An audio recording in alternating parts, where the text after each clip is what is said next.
Some places are burdened by reputation. East Timor, or Timor-Leste, is one of them. Tucked away in Southeast Asia, this small nation is often spoken about in hushed tones, its name carrying a weight of mystery and misconception. I heard it called a sinful country, and I wanted to know what that really meant. Was it just a rumor, or was there something deeper behind the label? Is it a place of vice, or is that just a label hiding a more complicated truth? Sometimes the stories we hear are shaped by outsiders, who never truly see what's beneath the surface. Labels are easy. Understanding is harder. It takes time, patience, and a willingness to look beyond first impressions. My goal wasn't to confirm rumors, but to listen, to see the world through Timorese eyes. I wanted to hear their stories, their struggles, and their hopes for the future. Is this nation truly defined by some collective wrongdoing, or is sin just a misunderstanding of its traditions and history? What if what we call sin is simply a different way of life, shaped by centuries of survival and faith? East Timor is young, little known, and shaped by trauma and resilience. Its people have endured colonization, conflict, and hardship, yet they continue to rebuild and redefine themselves.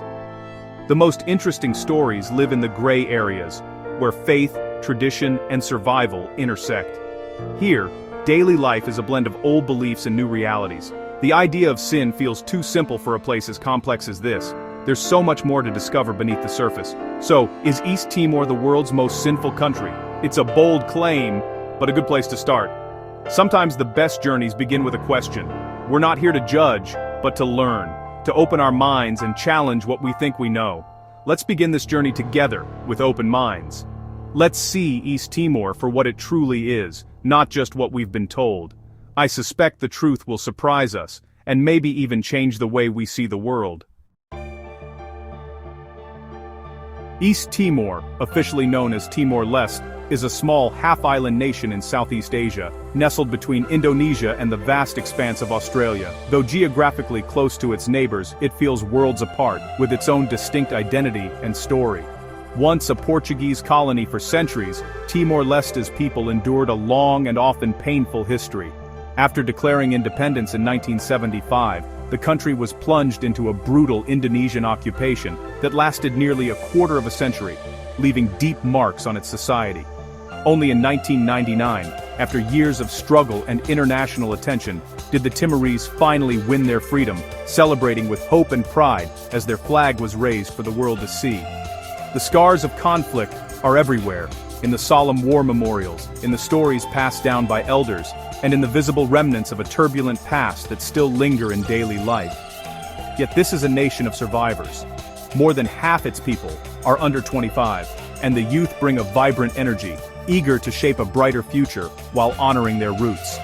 The land itself is dramatic: rugged mountains, lush forests, and some of the world's most pristine coral reefs.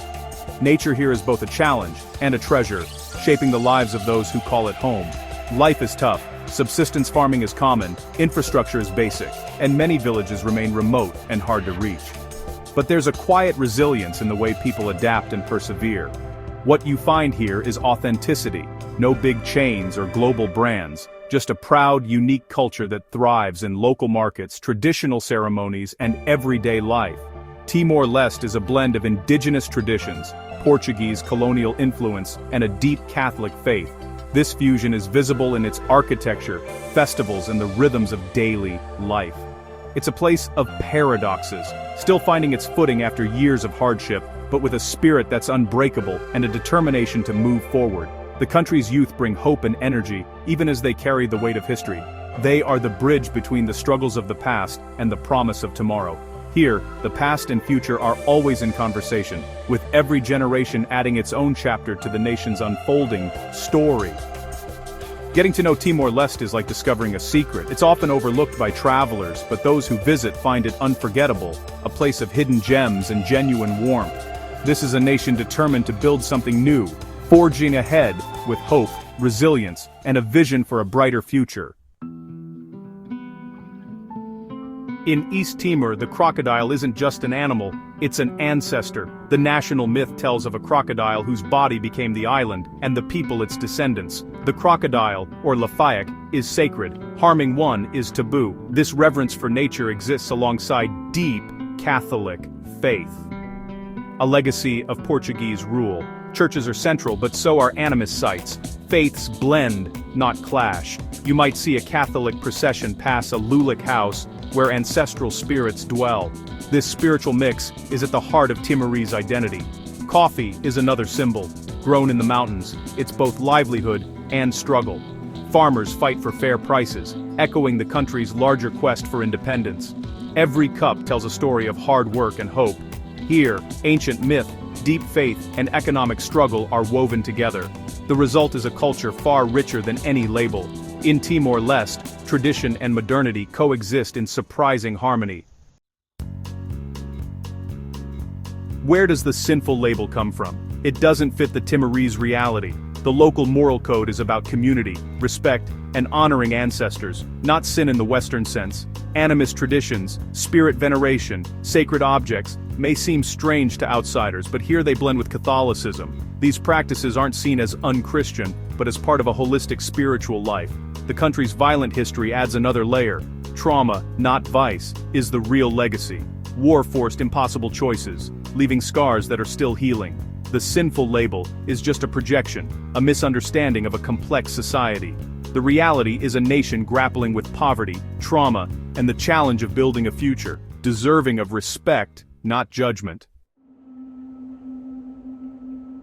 To truly understand Timor-Leste, you have to leave the capital behind and journey into the heart of the countryside, where the real stories live. It's here, among the mountains and rice fields, that you meet the people who carry the nation's memory and hope. I met Mateus, a coffee farmer whose hands are weathered by decades of work. He lost family during the occupation, a pain that lingers in his eyes, but now he plants trees for his grandchildren, believing in a future he may never see.